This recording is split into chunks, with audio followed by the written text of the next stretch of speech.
Cette gifle sur mon visage dans le hall bondé était censée être le moment où je m'effondrerais. Mon mari se tenait là, souriant, regardant sa maîtresse m'humilier devant tout le monde, mais elle a fait une erreur de calcul fatale. 10 secondes plus tard, un craquement sec a résonné contre les murs de marbre lorsque mon garde du corps lui a tordu le poignet en arrière. Son sourire victorieux s'est dissous en un cri de pitié, et j'ai simplement vérifié ma montre. Je m'appelle Diana Winfield. Et depuis 3 ans, les gens de cet immeuble ne me connaissent que comme la femme invisible se tenant dans l'ombre de Kyle Mersey. Pour eux, j'étais un accessoire qui n'allait pas tout à fait avec le costume. J'étais la relique d'une vie que Kyle cherchait désespérément à effacer, l'encre traînant derrière son yacht en pleine ascension. Mais aujourd'hui, debout au centre du hall de la tour Meridian Lake, je n'étais pas là pour être l'épouse. J'étais l'événement. Le hall de la tour Meridian Lake, situé au cœur du quartier de River North à Chicago, était conçu pour qu'un être humain se sente petit. Les plafonds s'élevaient sur 3 étages, soutenus par des piliers de marbre gris froid qui coûtaient plus que ce que la plupart des gens gagnaient en une vie. C'était le pic de l'heure du déjeuner. L'air sentait le café cher et l'ambition agressive. Les portes tournantes tournaient sans cesse, crachant des hommes en costumes italiens et des femmes qui marchaient avec la précision terrifiante de soldats. Je suis entré dans cette cathédrale de Lego, vêtu d'un cardigan beige qui commençait à boulocher aux manches et d'une paire de chaussures plates qui ne faisaient aucun bruit sur le sol en pierre polie. Dans ma main, je serrais un sac en papier brun, le fond légèrement taché par le récipient à l'intérieur. J'ai immédiatement senti les regards sur moi. Ce n'étaient pas des regards d'admiration. C'étaient les regards perçants et disséquants de personnes qui mesuraient la valeur à la coupe d'un revers. J'ai entendu un murmure depuis la réception, un petit rire étouffé qui a percé le bourdonnement de la conversation. Je savais ce qu'ils voyaient. Ils voyaient la femme de la campagne. Ils voyaient l'erreur que Kyle Mersey avait faite avant de devenir quelqu'un. Puis la foule s'est écartée. Tessa Lang ne marchait pas. Elle fendait l'espace comme une lame dentelée. Elle était la directrice des opérations de Mersey & Slatt Concept, et elle portait son titre comme une armure. Sa robe était d'un rouge cramoisi violent, taillé pour mettre en valeur exactement ce que l'argent et un régime de gym strict pouvaient acheter. Ses talons claquaient contre le sol avec un rythme qui exigeait l'attention. Elle s'est arrêtée à moins de 30 cm de mon visage, envahissant mon espace personnel avec une odeur de parfum de jasmin lourd et de malveillance. Tessa siffla, « Tu n'as vraiment aucune honte, n'est-ce pas ?» Sa voix était assez forte pour faire tourner les têtes, parfaitement calibrée pour porter à travers la pièce caverneuse. Je suis resté ferme, serrant le sac en papier contre ma poitrine, je viens juste apporter le déjeuner à mon mari. Mari ? Elle a craché le mot comme si c'était un morceau de cartilage. Tu es une parasite, Diana. Tu es une sangsue attachée à un homme qui t'a dépassé il y a 5 ans. Regarde-toi. Tu arrives ici avec ton petit sac de reste, le mettant dans l'embarras devant ses investisseurs. Penses-tu qu'il veut ça? Penses-tu qu'il te veut? Je n'ai pas répondu. J'ai laissé mon regard dériver par-dessus son épaule. Kyle se tenait près de la rangée d'ascenseurs. Il ne travaillait pas. Il regardait. Il était appuyé contre le mur de marbre, les bras croisés sur sa poitrine, une jambe nonchalamment croisée sur l'autre. Il était impeccable dans son costume bleu marine, l'image même du cadre moderne. Il a vu Tessa maculée. Il a vu la réceptionniste sortir son téléphone pour enregistrer. Il a vu les jeunes analystes ricaner derrière leurs mains, et il n'a absolument rien fait. En fait, le coin de sa bouche s'est contracté vers le haut. C'était un signal subtil, un feu vert silencieux. Il voulait cela. Il voulait que le monde voie le contraste entre la femme dynamique et puissante avec qui il couchait et la femme terne et silencieuse à qui il était marié. Il voulait que le public justifie sa trahison pour lui. Tessa a vu son inaction et l'a prise pour la permission qu'elle était. Elle a tendu la main, ses ongles manucurés brillants, et a arraché mon téléphone de mon autre main. « Arrête de le suivre !» a-t-elle crié, sa performance atteignant son paroxysme. « Arrête de le harceler avec tes petites applications pathétiques. » Elle a levé le bras et a jeté mon téléphone sur le sol en pierre. Il s'est brisé avec un craquement qui a réduit au silence la zone immédiate. L'écran s'est fissuré en 1000 éclats de verre. « Ramasse-le » a-t-elle ricané. « Ramasse tes ordures et sors. » Le cercle de spectateurs s'était resserré. Je pouvais voir les objectifs d'une douzaine de téléphones intelligents pointés sur moi, prêts à diffuser mon humiliation au monde entier. C'était le récit qu'ils voulaient. L'ex-folle en attente, la femme au foyer désespérée, la perdante. Tessa s'est approchée. La rage dans ses yeux était théâtrale, alimentée par l'adrénaline d'un public. Elle a levé la main. J'ai vu la paume ouverte. J'ai vu la tension dans son épaule. Je n'ai pas bronché. Je n'ai pas reculé. J'avais besoin de ça. J'avais besoin du contact physique. J'avais besoin que l'agression soit indéniable, capturée en haute définition sous 12 angles différents. La gifle a atterri avec un claquement sec qui a résonné contre le haut plafond. Ça a piqué. Ma tête a tourné sur le côté, une mèche de cheveux tombant sur mon visage. Ma joue brûlait comme si elle m'avait marqué au fer rouge. Le hall est devenu d'un silence de mort.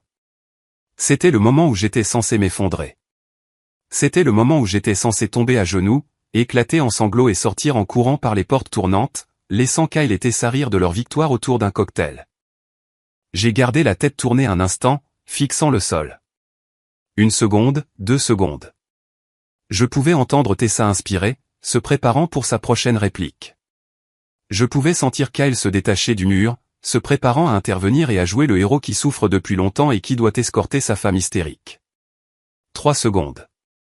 Mon pouls était stable. Un calme froid et métallique s'est installé en moi. C'était la sensation d'un piège se refermant. 4 secondes. J'ai lentement tourné la tête pour lui faire face. Je n'ai pas touché ma joue. Je n'ai pas pleuré. Je l'ai regardé avec l'expression vide de quelqu'un qui observe une mouche bourdonner contre une vitre. 5 secondes. Tessa a vacillé. Elle s'attendait à des larmes. Elle s'attendait à un cri. Mon silence la déstabilisait. Elle a levé la main à nouveau, enhardie par l'absence de conséquences, visant un deuxième coup pour finir le travail. Tu épaté a-t-elle commencé? 10 secondes. L'atmosphère a changé. Ce n'était pas un mouvement soudain, mais un assombrissement de l'espace derrière Tessa. Une silhouette a semblé se matérialiser depuis la périphérie de la foule, se déplaçant avec une vitesse qui brouillait les contours de la vision. Marco Hay ne ressemblait pas aux gardes de sécurité qui se tenaient près des ascenseurs pour vérifier les badges. Il portait un costume qui coûtait plus cher que celui de Kyle, coupé pour dissimuler l'efficacité létale du muscle en dessous. Il n'a pas couru. Il a coulé. Juste au moment où la main de Tessa s'abattait pour la deuxième fois, Marco était là. Il ne l'a pas frappé. Il a simplement intercepté le mouvement. Sa main, grande et gantée de cuir noir, s'est refermée sur son poignet en plein vol. C'était comme regarder un piège en acier se refermer sur une branche. Puis, avec un mouvement si précis qu'il paraissait presque doux, il a tordu. Crac. Le son était sec et fort. Le claquement écœurant d'une articulation forcée au-delà de son amplitude de mouvement naturel. Marco a bloqué son bras derrière son dos, appliquant une pression sur le coude et le poignet simultanément. Le visage de Tessa est passé de l'arrogance au choc, puis à une agonie pure et sans mélange. « Ah, mon bras! Vous me cassez le bras !» a-t-elle hurlé, ses genoux fléchissant alors que Marco la forçait à s'agenouiller. Le combat s'est instantanément vidé d'elle. « Lâchez-moi! S'il vous plaît, mon Dieu, lâchez-moi !» La foule a halté, une inspiration collective. Les téléphones qui avaient enregistré mon humiliation enregistraient maintenant sa soumission. Kyle s'est détaché du mur, son visage perdant toute couleur.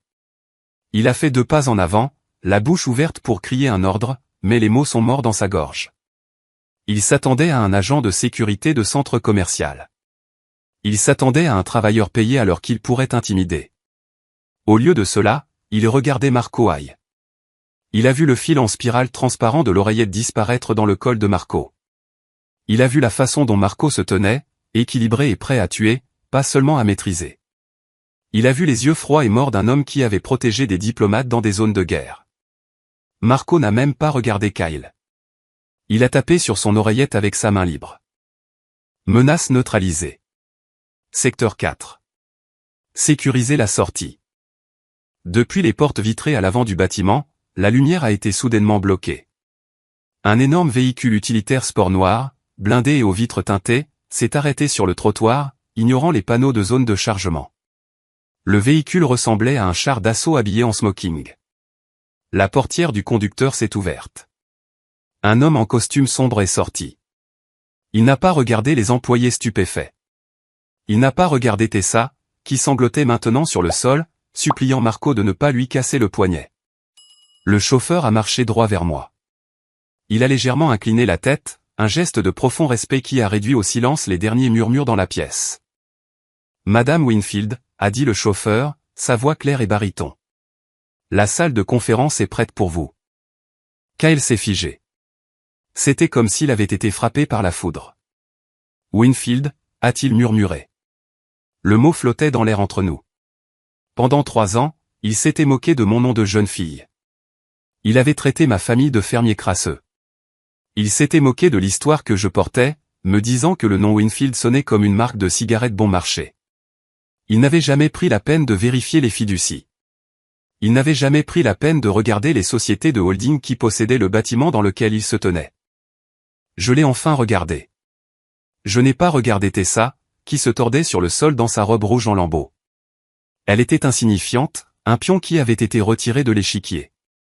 Mes yeux se sont fixés sur ceux de Kyle. Il avait l'air petit. Il avait l'air terrifié. Il cherchait sur mon visage la femme qui préparait son dîner et repassait ses chemises, la femme qui mendiait son attention. Elle n'était pas là. Je l'ai regardé de la façon dont un banquier regarde un prêt en défaut de paiement.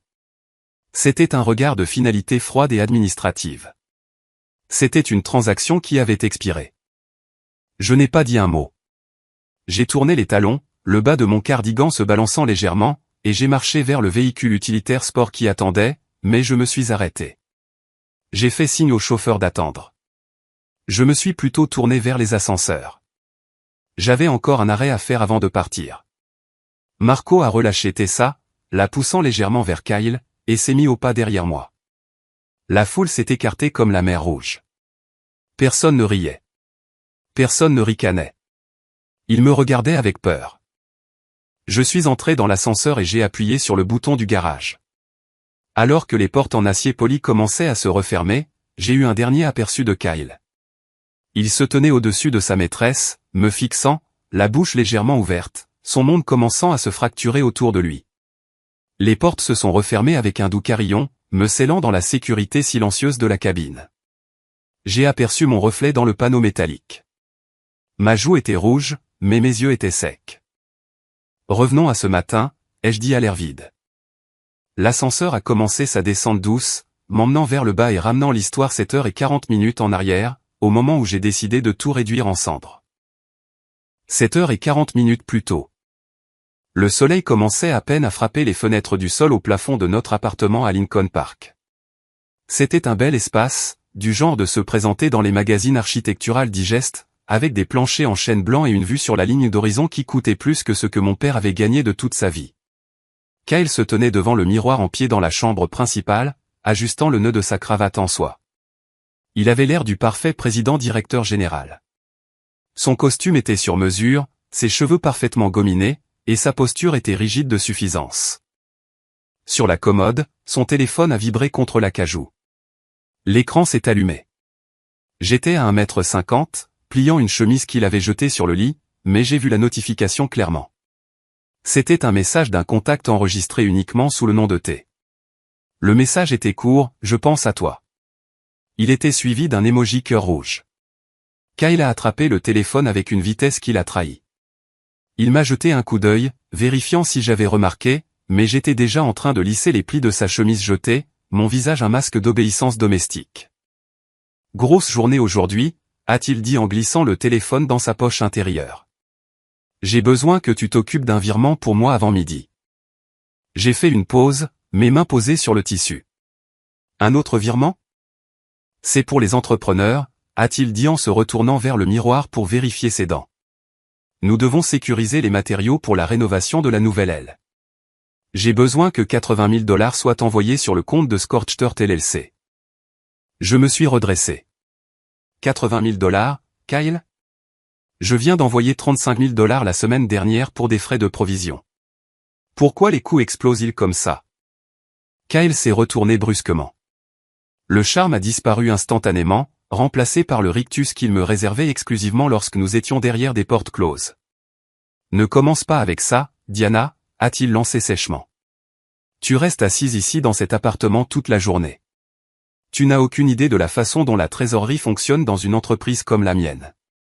Tu ne comprends pas les frais généraux. Tu ne comprends pas la pression que je subis. Je demande juste la facture, ai-je dit doucement. Le comptable en aura besoin pour la saison des impôts. Je suis le président directeur général. A-t-il crié en levant les mains. Je n'ai pas besoin que ma femme agisse comme un auditeur. C'est exactement pour ça que je suis si stressé. Tu m'étouffes. Tu es inutile quand il s'agit du monde réel, Diana. Fais juste le virement. À moins que tu ne veuilles que j'échoue. C'est ça? Tu veux redevenir une personne insignifiante? Il savait exactement sur quel bouton appuyer. Il savait que je jouais le rôle de l'épouse peu sûre d'elle qui était terrifiée de perdre son style de vie. Avant que je puisse répondre, mon propre téléphone a vibré sur la table de chevet. L'écran a affiché le nom de Pamela Mercé. Kyle a ricané. Super. Maman appelle. Probablement parce que tu as oublié son anniversaire la semaine dernière. Je n'avais pas oublié son anniversaire. J'avais envoyé un panier cadeau d'une valeur de $400, qu'elle avait critiqué parce qu'il contenait la mauvaise sorte de poire. J'ai décroché le téléphone. Bonjour, Pamela. Diana. Sa voix était comme une râpe à fromage. Le toit de la maison d'amis fuit encore. Je l'ai dit à Kyle il y a des semaines, mais de toute évidence, il est trop occupé à porter le poids du monde pour s'occuper de détails mineurs. J'ai besoin de $6 000 pour la réparation. Je peux me renseigner là-dessus, Pamela, ai-je dit. Te renseigner? Fais juste le chèque, a-t-elle lancé sèchement. Dieu sait ce que tu fais d'autre de ton temps. Ce n'est pas comme si tu étais occupé à élever des enfants. Si tu pouvais réellement me donner un petit enfant, peut-être que je ne remarquerais pas la fuite du toit. Mais je suppose que nous ne pouvons pas toutes être des femmes compétentes. Kyle me regardait, un sourire en coin jouant sur ses lèvres. Il aimait me voir prendre les coups. Cela le faisait se sentir supérieur. Je suis désolé, Pamela, ai-je dit, ma voix stable. Je vais m'en occuper. Assure-toi de le faire, a-t-elle dit, et la ligne est devenue silencieuse. Kyle a ri, un son court et cruel. Elle a raison, tu sais. Tu devrais vraiment faire plus d'efforts pour être utile. $80 000 avant midi. Ne me fais pas le redemander. Il a attrapé sa mallette et est sorti de la chambre. J'ai entendu la porte d'entrée claquer un instant plus tard. Je suis resté dans le silence de l'appartement vide. La vue coûteuse semblait froide. Oui, Kyle, ai-je murmuré à la pièce vide. Je serai utile. Je suis allé dans le dressing. Derrière les rangées de robes de créateurs que Kyle insistait pour que je porte au gala mais que je ne touche jamais autrement, il y avait un coffre-fort mural. Kyle pensait que la combinaison était sa date de naissance. Il pensait que le coffre-fort ne contenait que mes bijoux et nos passeports. J'ai écarté les robes et j'ai composé le code. Ce n'était pas sa date de naissance. C'était la date à laquelle mon père avait signé les statuts originaux de la fiducie Winfield il y a 40 ans. La lourde porte en acier s'est ouverte avec un déclic. À l'intérieur, il n'y avait pas de bijoux. Le collier de diamants qu'il m'avait offert pour notre anniversaire était chez un prêteur sur gage du côté sud. L'argent de la vente avait payé la première série d'enquêteurs privés. J'ai tendu la main et j'ai sorti un mince téléphone intelligent noir et un épais dossier manille. J'ai allumé le téléphone. Il était complètement séparé du forfait familial, crypté et intraçable par n'importe quel logiciel que Kyle ou sa maîtresse pourrait acheter. J'ai ouvert l'application bancaire. Le solde à l'écran était un chiffre que Kyle ne pouvait même pas concevoir. Il se croyait riche parce qu'il gagnait $400 000 par an et en volait 100 000 autres à l'entreprise. Il n'avait aucune idée que l'entreprise elle-même, toute l'entité Mercé & Slat Concept, n'était qu'un petit actif de portefeuille sous le groupe Winfield Riverline. Et il n'avait aucune idée que j'étais la seule signataire pour Winfield Riverline. J'ai navigué vers l'écran de virement. Kyle voulait $80 000 pour son entrepreneur. Je savais exactement où cet argent allait. L'entrepreneur était une société écran créée par Tessalang pour siphonner des fonds pour ses dettes de jeu et leurs petites escapades de week-end. J'ai tapé un chiffre, mais ce n'était pas $80 000. J'ai tapé $250 000. J'ai sélectionné le destinataire, Glassline Legal & Investigation Service. J'ai appuyé sur Confirmer. L'écran est devenu vert. Virement réussi. J'ai ouvert l'application de messagerie sécurisée et j'ai tapé une seule ligne à l'enquêteur principal, activer le plan Glassline. Aujourd'hui est le jour. Puis j'ai composé un numéro enregistré sous le nom de Noah Stokes. Noah était le conseiller juridique interne du groupe Winfield. Il a répondu à la première sonnerie. Madame Winfield, a dit Noah, sa voix nette, professionnelle. Sommes-nous en mode actif? Nous sommes en mode actif, Noah, ai-je dit. Préparez les dossiers d'action. Je veux que la révocation immédiate des privilèges exécutifs soit préparée pour signature et lancer le verrouillage forensique des comptes Mercé. À partir de ce moment, je veux que chaque empreinte numérique que Kyle laisse soit enregistrée et préservée. Compris, a dit Noah. Et pour les cartes d'accès? Laissez-les actives jusqu'à ce que je donne le signal, ai-je dit. Je veux qu'il se sente en sécurité jusqu'à la toute dernière seconde. Je veux qu'il pense qu'il est toujours le roi du château jusqu'à ce que les murs s'effondrent réellement. Bien reçu. Bonne chance, Diana. J'ai raccroché et j'ai replacé le téléphone dans le coffre-fort. Je l'ai verrouillé, j'ai réarrangé les robes et je suis retourné dans la chambre. Maintenant, je devais jouer le rôle une dernière fois. Je suis allé à la cuisine. C'était une cuisine de chef, étincelante d'acier inoxydable que j'étais la seule à utiliser. J'ai ouvert le réfrigérateur. J'ai sorti les ingrédients pour préparer le déjeuner préféré de Kyle, du roast beef sur du pain au levain artisanal avec une marque spécifique d'aïoli au réfort que je devais chercher dans 3 magasins différents. J'ai tranché les tomates avec une précision chirurgicale. J'ai grillé le pain jusqu'à ce qu'il soit parfaitement doré. Chaque mouvement était un rituel. Je ne préparais pas le déjeuner pour mon mari. Je préparais le dernier repas pour un condamné. J'ai emballé le sandwich dans un récipient Tupperware et je l'ai placé dans un sac en papier brun. C'était le genre de sac qu'une mère préparerait pour un écolier. C'était humble. C'était domestique. C'était tout ce que Kyle méprisait chez moi et tout ce sur quoi il comptait pour se sentir puissant. J'ai vérifié mon apparence dans le miroir du couloir. Je ne portais pas de maquillage. J'ai attaché mes cheveux en un chignon lâche et désordonné. J'ai mis le cardigan beige qui me faisait paraître 5 ans de plus et 10 tranches d'imposition plus pauvres. J'ai attrapé les clés du Subaru Outback. Kyle conduisait une Porsche. Il m'avait interdit d'acheter une voiture de luxe car cela ferait mauvais genre si nous conduisions tous les deux des voitures tape à accent grave-l'œil alors que l'entreprise se serre la ceinture. L'ironie était que l'entreprise ne se serrait la ceinture que parce qu'il la saignait à blanc. J'ai pris l'ascenseur jusqu'au garage. Le Subaru a démarré avec un grondement. Le trajet jusqu'au quartier de River North a duré 40 minutes dans le trafic du milieu de matinée. J'ai conduit en silence. Je n'ai pas écouté de musique. J'ai écouté le bourdonnement du moteur et les battements de mon propre cœur. C'était un rythme calme et régulier. Quand je suis arrivé à la tour Meridian Lake, je ne me suis pas garé dans les places VIP réservées aux conjoints de cadres. Je me suis garé dans le garage des visiteurs, 3 niveaux plus bas. J'ai monté la rampe en béton, serrant le sac en papier. J'aurais pu entrer immédiatement par les portes tournantes avant, mais j'ai choisi l'entrée latérale, celle que les employés utilisaient pour prendre leurs cigarettes et leur café. Je voulais les entendre. Alors que je passais mon badge de visiteur, 2 jeunes associés du département marketing de Kyle marchaient devant moi. « Tu as vu la robe que porte Tessa aujourd'hui » a murmuré l'un d'eux. Rouge comme un drapeau. Kyle va devenir fou, a ri l'autre. J'ai entendu dire qu'il lui avait acheté ce collier qu'elle porte. Le ras du cou en diamant. Et la femme? La femme? Le premier a reniflé. S'il te plaît.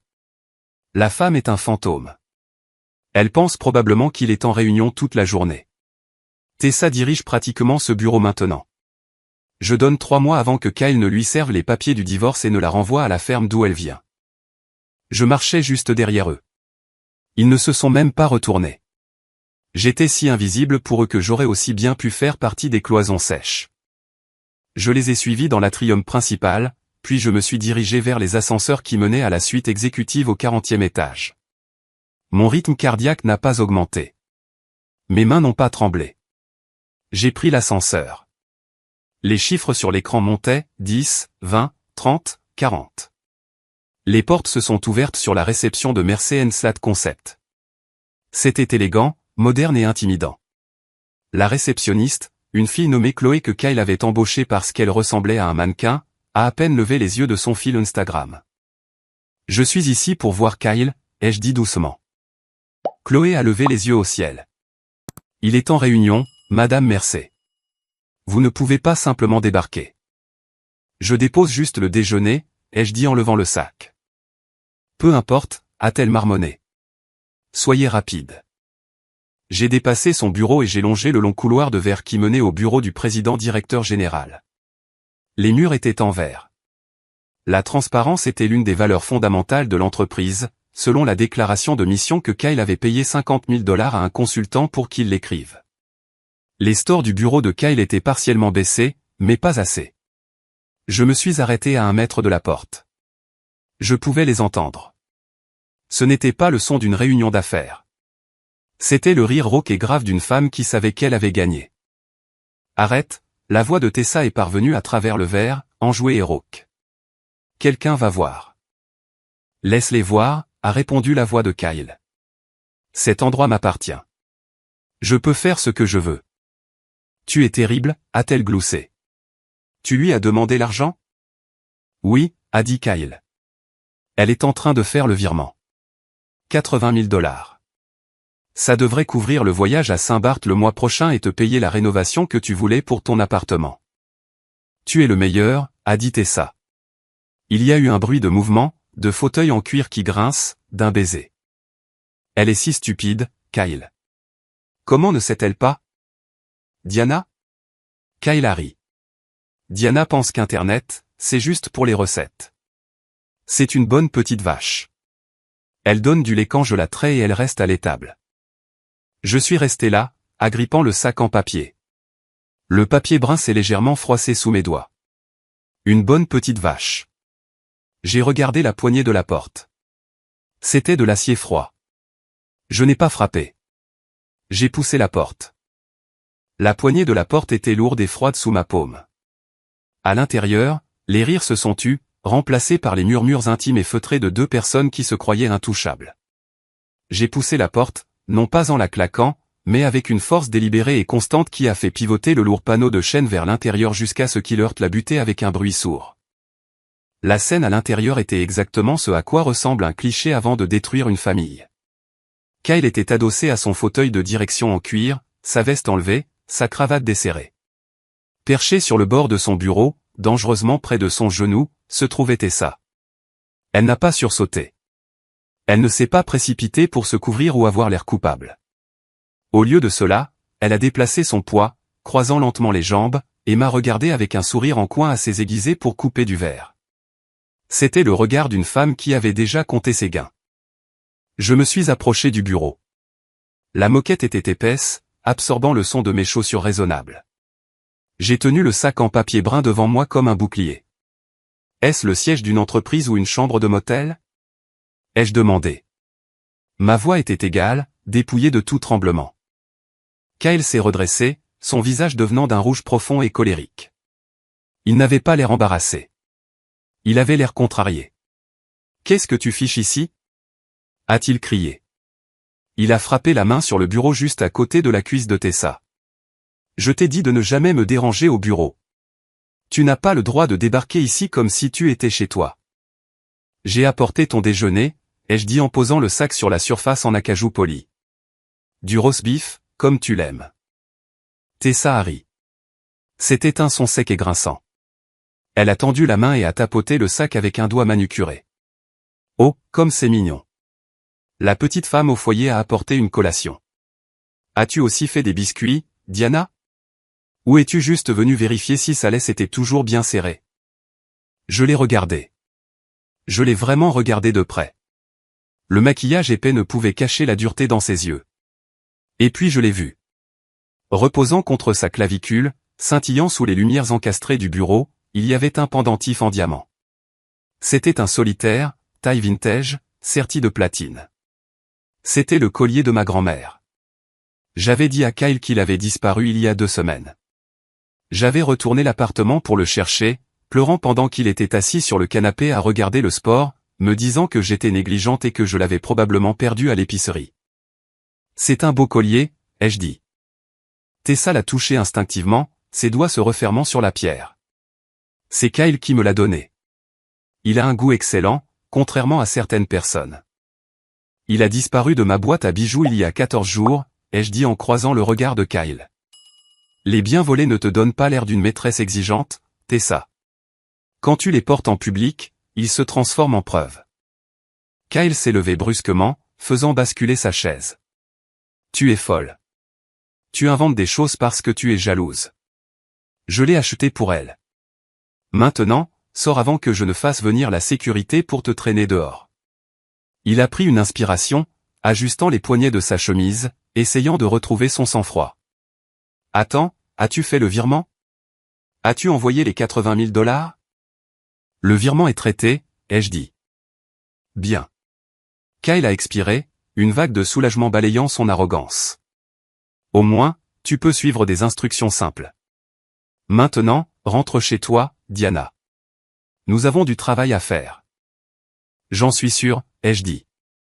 J'ai fouillé dans mon grand sac fourre-tout. Je n'ai pas sorti un mouchoir pour essuyer des larmes.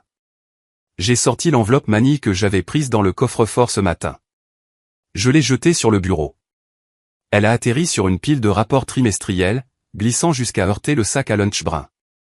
Qu'est-ce que c'est? A demandé Kyle, le regardant avec méfiance. Lis-le, ai-je dit. Il a saisi l'enveloppe et l'a déchirée. Il a sorti les documents. Le premier était une requête standard pour la dissolution du mariage. Il a ricané en le voyant. Des papiers de divorce? Il a ri, les jetant de côté comme s'il s'agissait de courriers indésirables. Tu me menaces avec un divorce? Vas-y. J'ai de meilleurs avocats. Tu partiras avec rien d'autre que les vêtements que tu portes. C'est moi qui ai gagné l'argent, Diana. C'est moi qui ai bâti cet empire. Continue de lire, ai-je dit. Il a sorti le deuxième document. C'était un avis formel de révocation de directeur et de dirigeant, rédigé conformément aux droits des sociétés de l'Illinois. Kyle a froncé les sourcils. Il a lu l'entête. Il a lu le premier paragraphe. Puis il a levé les yeux, sa confusion se transformant en une véritable colère. C'est une blague, a-t-il dit. Tu ne peux pas me virer. Je suis le président-directeur général. Je suis le fondateur. C'est mon entreprise. D'un mouvement violent, il a déchiré le document en deux. Puis il l'a déchiré à nouveau, jetant les confettis de papier en l'air. Tu es délirante, a-t-il craché. Tu penses qu'imprimer du charabia juridique change quoi que ce soit? Je possède 51% de Mercedes-Slat. J'ai la participation de contrôle. Tu possèdes 51% des actions d'exploitation, les jeux corrigés doucement. Mais tu sembles avoir oublié qui a capitalisé l'entreprise lors du premier tour de financement il y a 5 ans. Les investisseurs, a dit Kyle. Le groupe Winfield. Des costumes sans visage venus d'un autre État. Winfield, ai-je répété le nom? Ça ne te dit rien, Kyle? Ou étais-tu trop occupé à te moquer de la ferme de mon père pour réaliser que la ferme se trouve sur l'une des plus grandes réserves de gaz naturel du Midwest, ou que le groupe Winfield Riverline est l'entité de holding de la fiducie de ma famille? La pièce est devenue silencieuse. La climatisation bourdonnait. Je suis le groupe Winfield Riverline, Kyle, ai-je dit. La société de holding possède 79% des actions avec droit de vote de cette entreprise. Tu travailles pour moi depuis le jour où tu as signé les statuts. Tu n'as juste jamais pris la peine de lire la page des signataires au dos des règlements parce que tu étais trop occupé à regarder ton propre nom sur la couverture. Le visage de Kyle est devenu pâle, puis rouge à nouveau. Il a secoué la tête. Non, non, c'est un mensonge. Tu n'es personne. Tu es juste une femme triste et seule qui essaie de me faire peur. Tessa a glissé du bureau. Elle s'est approchée de lui, posant une main sur son bras. Elle m'a regardé avec un venin renouvelé. Elle ment, Kyle, a dit Tessa. Regarde-la. Regarde ses chaussures. Regarde ce pull bon marché. A-t-elle l'air d'une actionnaire majoritaire? C'est juste une pauvre épouse pathétique qui ne supporte pas le fait d'avoir perdu. Kyle s'est accroché à ces mots comme à une bouée de sauvetage. Il a laissé échapper un rire rauque et aboyant. Mon Dieu, tu m'as presque eu pendant une seconde. Tu es douée, Diana, je te l'accorde. Mais nous en avons fini ici. Sors et ne t'attends pas à ce que je rentre ce soir.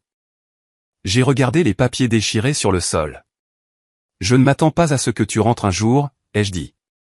Les serrures ont été changées il y a 1 heure. Je me suis retourné. Il n'y avait rien d'autre à dire. L'avis juridique avait été remis. Le fait qu'il les déchirait ne le rendait pas juridiquement nul. Cela le faisait juste paraître ridicule dans la phase de découverte du procès. Je me suis dirigé vers la porte. Et a crié Tessa. Ne t'en va pas pendant qu'il te parle. J'ai continué à marcher. J'ai atteint le couloir de verre. Lâche, a hurlé Tessa. Tu t'enfuis parce que tu sais que tu n'es rien. Je pouvais entendre ses talons claquer rapidement derrière moi. Elle n'allait pas laisser passer ça. Elle avait besoin de la confrontation. Elle avait besoin de m'écraser complètement pour valider sa propre position. Kyle la suivait, probablement pour s'assurer que je ne ferais pas de scène devant les employés, ironiquement inconscient qu'une scène était exactement ce qui était sur le point de le détruire. Je suis passé devant la réception. Chloé, la réceptionniste, a levé les yeux écarquillés. J'ai appuyé sur le bouton de l'ascenseur. Les portes se sont ouvertes immédiatement, comme si le destin graissait les rouages. Je suis entré, mais avant que les portes ne puissent se fermer, Tessa a glissé sa main entre elles. Le capteur de sécurité s'est déclenché et les portes se sont rouvertes. Nous n'avons pas terminé, a-t-elle sifflé, entrant dans l'ascenseur avec moi. Kyle s'est glissé derrière elle. Tu vas t'excuser auprès de Tessa, a-t-il exigé. Tout de suite, en bas, devant tout le monde. J'ai regardé les numéros d'étage. Nous descendions. Vous voulez faire ça dans le hall? Ai-je demandé. Je veux que le monde voie quelle garce folle tu es, a dit Tessa en lissant sa robe rouge. Je veux qu'il te voie pleurer. L'ascenseur a bourdonné en descendant les 40 étages. Le silence dans la petite boîte métallique était étouffant. Je me tenais dans le coin, serrant mon sac à main. Ils se tenaient ensemble, un front uni d'arrogance et de cruauté. Tu vas regretter aujourd'hui, a marmonné Kyle. Je vais te couper l'accès au compte joint. Tu ne pourras même pas acheter 1 litre de lait. 79%, ai-je dit tranquillement, fixant l'affichage numérique alors qu'il atteignait le numéro 1. L'ascenseur a sonné. La porte s'est ouverte. Nous nous sommes déversés dans le hall de la tour Meridian Lake. Il y avait encore plus de monde que lorsque j'étais arrivé. L'heure de pointe du déjeuner battait son plein. Tessa m'a attrapé le bras, ses ongles s'enfonçant dans mon cardigan. Arrête de marcher. Je te parle. Elle m'a fait faire demi-tour. Nous étions en plein centre de l'atrium, sous les hautes arches de marbre. Tu es une parasite. A crié Tessa, sa voix résonnant, attirant tous les regards de la pièce. C'était le moment. Nous étions de retour au début. Elle a attrapé mon téléphone. Elle l'a jeté. Elle a levé la main. J'ai regardé sa paume s'ouvrir. J'ai regardé le muscle de son épaule se tendre. Je savais ce qui allait arriver. Et je savais que dans exactement 10 secondes, l'homme qui se tenait dans l'ombre près de la porte tournante allait mettre fin à son monde entier. Le son d'un os qui se brise à une fréquence très spécifique. Il traverse le bourdonnement sourd d'un hall animé comme un coup de feu. Assise à l'arrière du véhicule utilitaire sport blindé, regardant les flux des caméras de sécurité du bâtiment sur une tablette, j'ai vu les conséquences de ce son se dérouler en haute définition. Les ambulanciers sont arrivés en moins de 6 minutes. Ils ont emmené Tessa Lang sur une civière, son visage un masque de mascara ruiné et de choc, serrant son bras comme s'il s'agissait d'un membre détaché. Les employés de Mercy & Slat Concept ne travaillaient plus. Ils filmaient.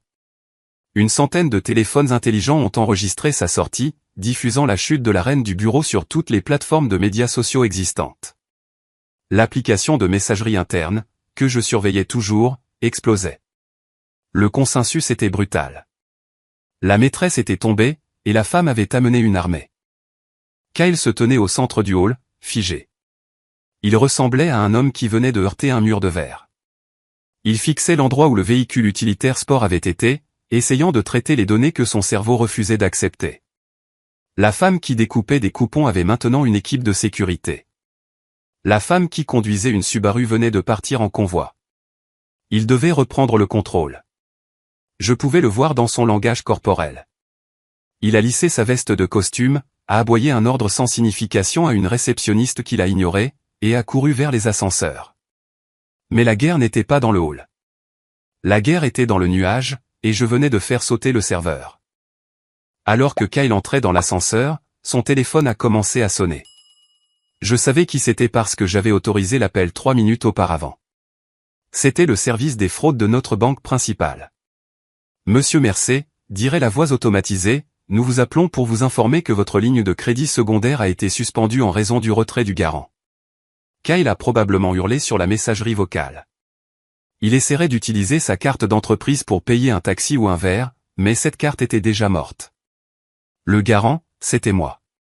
Le score de crédit qui garantissait le prêt commercial était le mien. L'avantage n'avait jamais été le sien. Il est entré en trompe dans son bureau, le même bureau où il s'était moqué de moi moins d'une heure auparavant. Il s'est assis à son ordinateur, désespéré de transférer les liquidités restantes dans les comptes d'exploitation avant que je ne puisse les geler. Il a tapé son mot de passe. Accès refusé. Il l'a tapé à nouveau, plus fort, martelant les touches. Accès refusé. Il a essayé le lien mot de passe oublié. Une notification est apparue à l'écran, veuillez contacter l'administrateur système. L'administrateur système était actuellement assis sur un siège en cuir, se déplaçant vers le nord sur Lakeshore Drive. En exactement 2 minutes, j'avais effacé son identité numérique de l'entreprise qu'il pensait posséder. Son courriel était archivé. Son calendrier était effacé.